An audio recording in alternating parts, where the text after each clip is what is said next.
Halo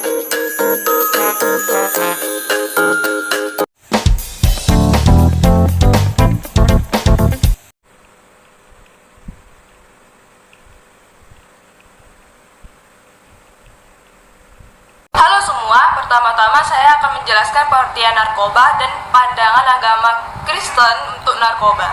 Narkoba adalah singkatan dari narkotika, psikotropika, dan obat terlarang. Selain narkoba, istilah lain yang diperkenalkan khususnya oleh Kementerian Kesehatan Republik Indonesia adalah nafza, yang merupakan singkatan dari narkotika, psikotropika, dan zat adiktif. Semua istilah ini, baik narkoba ataupun nafza, mengacu pada kelompok senyawa yang umumnya memiliki resiko kecanduan bagi penggunanya. Menurut pakar kesehatan, narkoba sebenarnya adalah senyawa-senyawa psikotropika yang biasa dipakai untuk membius pasien saat hendak dioperasi atau obat-obatan untuk penyakit tertentu. Namun, kini persepsi itu disalahartikan akibat pemakaian di luar peruntukan dan dosis yang semestinya. Disebutkan dalam 1 Korintus 10 ayat 31, 1 Korintus 6 ayat 19, Efesus 5 ayat 18, Efesus 5 ayat 11, Matius 16 ayat 24, Ibrani 12 ayat 2. Kalian bisa membuka itu di Alkitab. Menyimak ayat-ayat di atas, kita dapat menyimpulkan bahwa umat Kristiani dilarang melakukan perbuatan-perbuatan yang destruktif atau merusak, termasuk yang di dalamnya adalah penyalahgunaan narkoba. Sebaliknya, sebagai umat Kristiani, hendaknya mengikuti jejak Yesus. Adapun syarat untuk dapat selalu mengikuti jejak Yesus ini adalah keharusan menyangkal setiap ajakan hawa nafsu, salah satunya penyalahgunaan narkoba. Itu adalah pandangan agama untuk narkoba. Selanjutnya, saya akan menjelaskan pengertian HIV/AIDS dan pandangan agama tentang ini. HIV atau Human Immunodeficiency Virus adalah virus yang merusak sistem kekebalan tubuh dengan menginfeksi dan menghancurkan sel CD4 atau cluster differentiasi 4. Banyak hal sel CD4 yang dihancurkan. Kekebalan tubuh akan semakin lemah sehingga rentan diserang berbagai penyakit. Infeksi HIV yang tidak segera ditangani akan berkembang menjadi kondisi serius yang disebut AIDS atau Acquired Immune Deficiency Syndrome. AIDS adalah stadium akhir dari infeksi virus HIV. Pada tahap ini, kemampuan tubuh untuk melawan infeksi sudah hilang sepenuhnya. Alkitab memperingatkan bahwa dosa seksual membawa hukuman dari Allah yang menjadi konsekuensi dari dosa tersebut.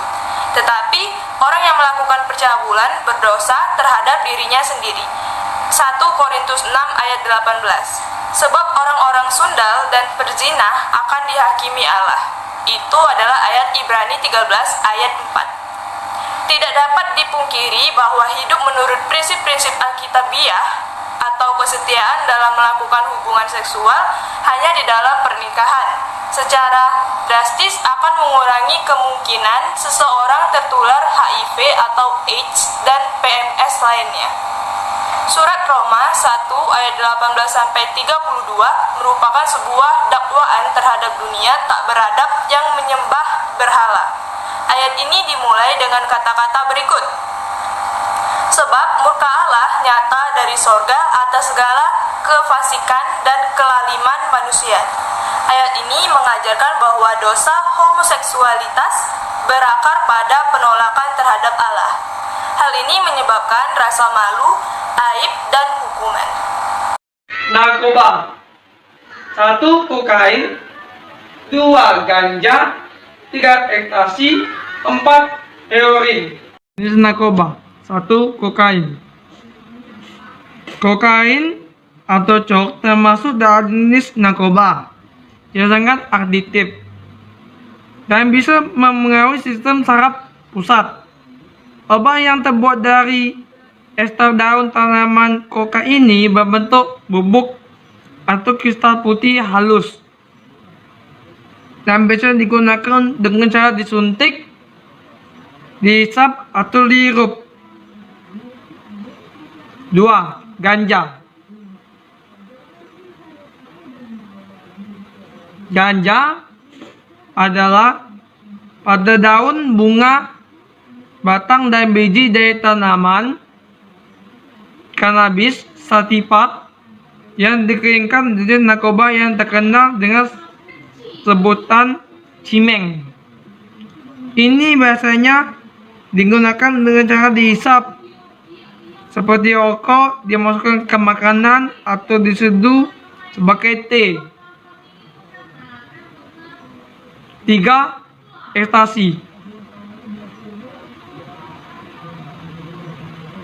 Ekstasi adalah obat sintesis turunan obat amfetamin yang dikenal karena efek halusinasi dan stimulannya membuat bersemangat.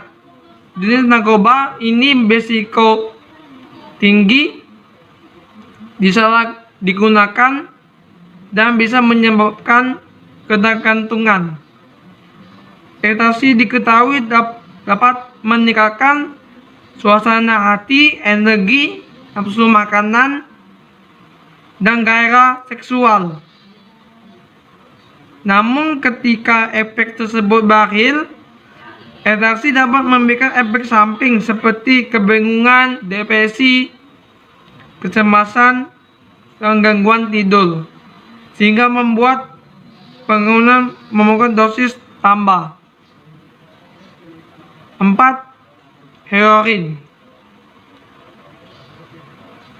Heroin ataupun tahu adalah jenis narkoba aditif yang berasal dari bunga opium poppy. Beberapa obat yang segolongan dengan darah heroin dapat dimanfaatkan sebagai pereda nyeri di beberapa kasus medis. Namun heroin termasuk dalam narkoba ilegal karena memiliki efek samping yang berbahaya, cepat diserap ke dalam otak dan bisa membuat orang sangat ketagihan hingga sulit berhenti.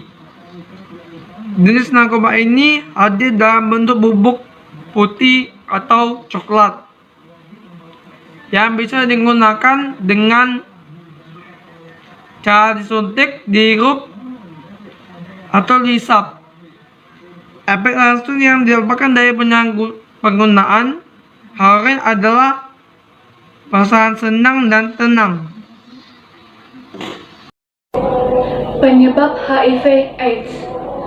Penularan HIV terjadi saat darah, sperma, atau cairan vagina dari seseorang terinfeksi masuk dalam tubuh orang lain. Hal ini dapat terjadi melalui berbagai cara, antara lain yang pertama, hubungan seks. Infeksi HIV dapat terjadi melalui hubungan seks, baik melalui vagina maupun anal. Yang kedua, berbagi jarum suntik. Berbagi penggunaan jarum suntik dengan penderita HIV adalah salah satu cara yang dapat membuat seseorang tertular HIV. Misalnya, penggunaan jarum suntik bersama saat membuat tato. Dan yang ketiga, transfusi darah.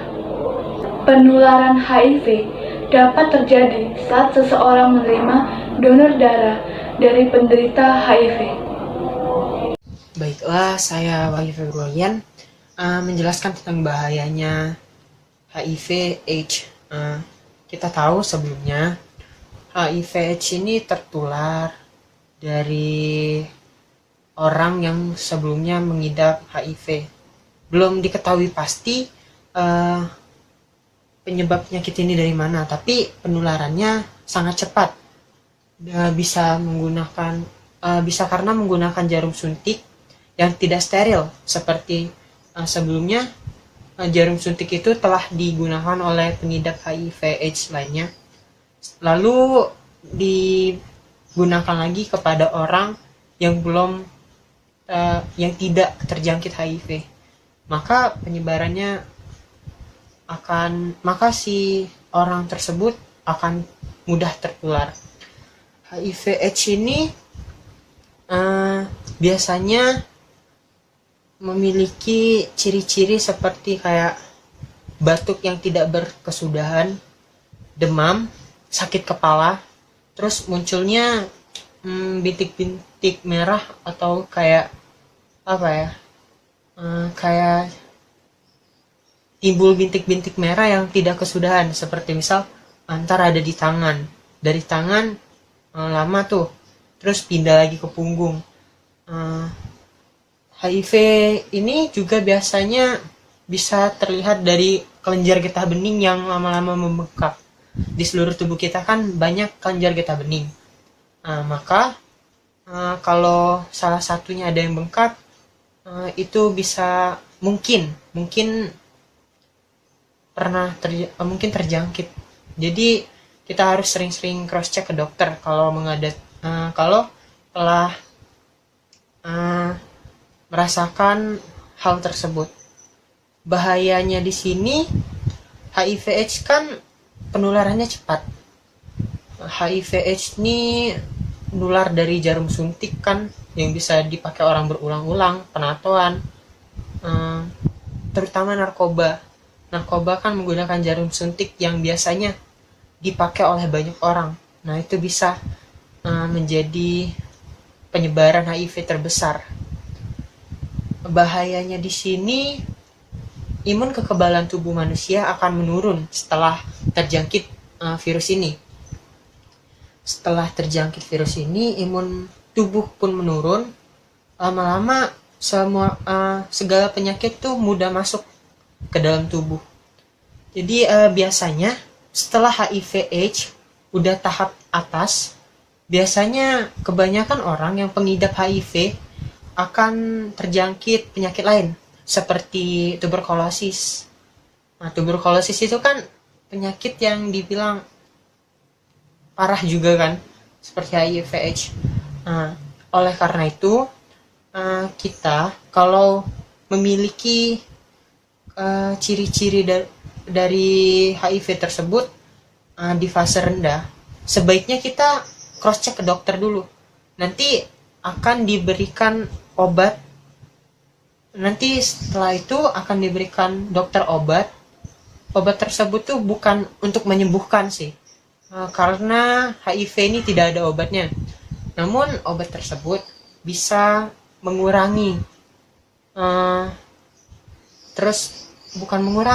memperkuat imun daya tubuh kita. Jadi si virus akan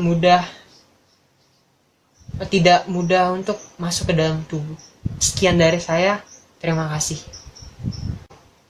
Jadi biasanya setelah HIV/AIDS udah tahap atas, biasanya kebanyakan orang yang pengidap HIV akan terjangkit penyakit lain seperti tuberkulosis. Nah, tuberkulosis itu kan penyakit yang dibilang parah juga kan, seperti HIV/AIDS.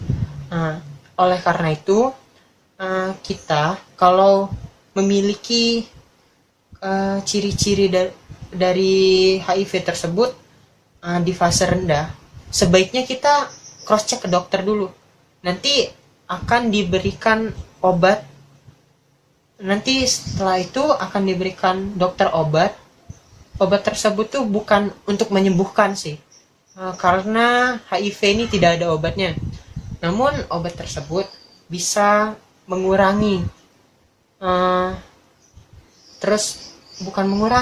memperkuat imun daya tubuh kita. Jadi si virus akan tidak mudah untuk masuk ke dalam tubuh. Sekian dari saya, terima kasih. Hai, nama saya Katrina Caroline. Saya dari kelompok 4. Di sini saya akan memberikan 10 tips agar remaja terhindar dari penyalahgunaan narkoba. Yang pertama adalah selektif dalam pergaulan. Pergaulan itu berperan besar atau berperan penting dalam kehidupan kita, karena itulah yang membawa kita ke dalam hal yang negatif maupun positif.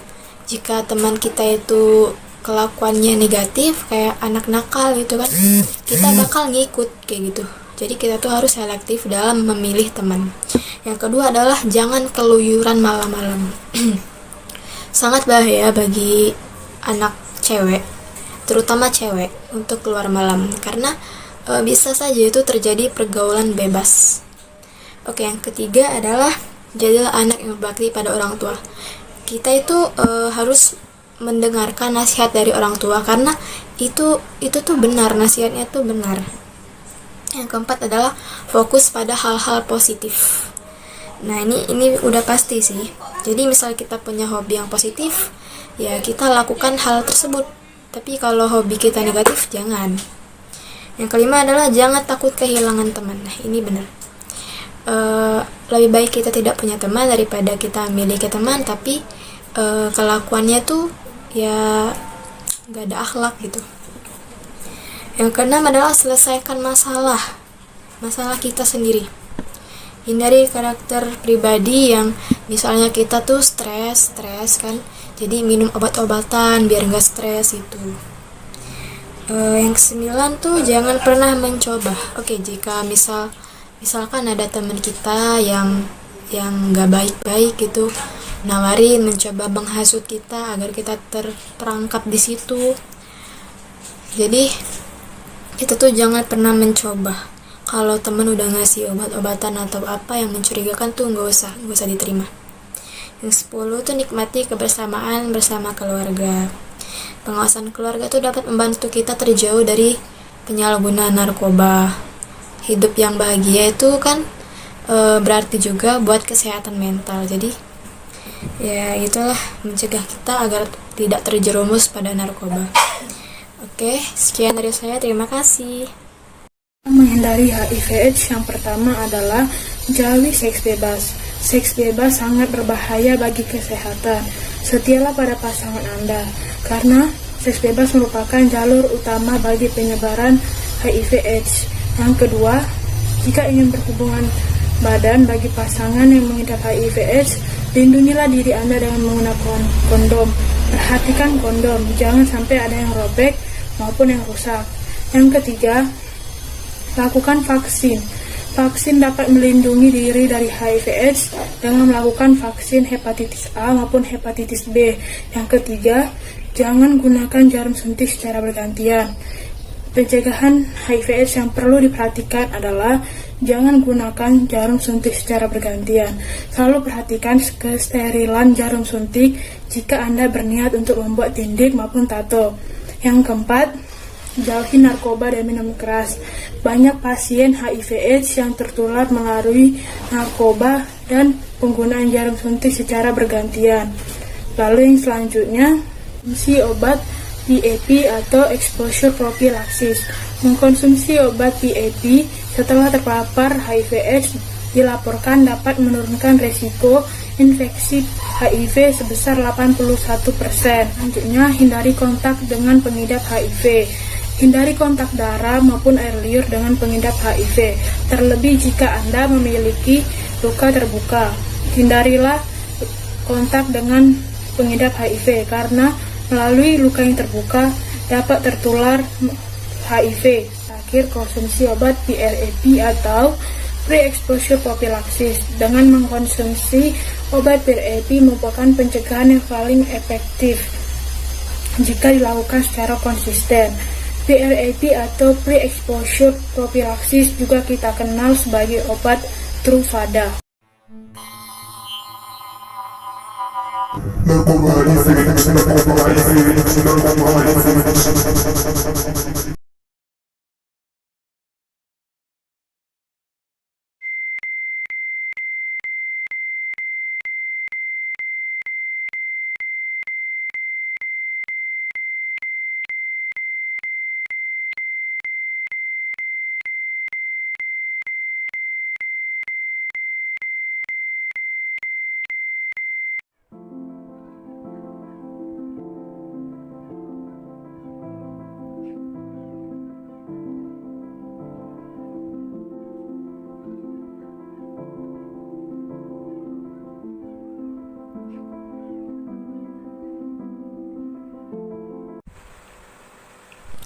Apa untungnya penggunaan narkoba?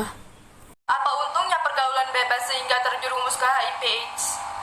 Tidak ada gunanya. Hanya membuat untuk diri sendiri. Say no to drugs, say no to HIV/AIDS. It's in your mind, drugs it your life. Kita bisa, ayo sejahterakan Indonesia. Kita bisa, ayo sejahterakan Indonesia.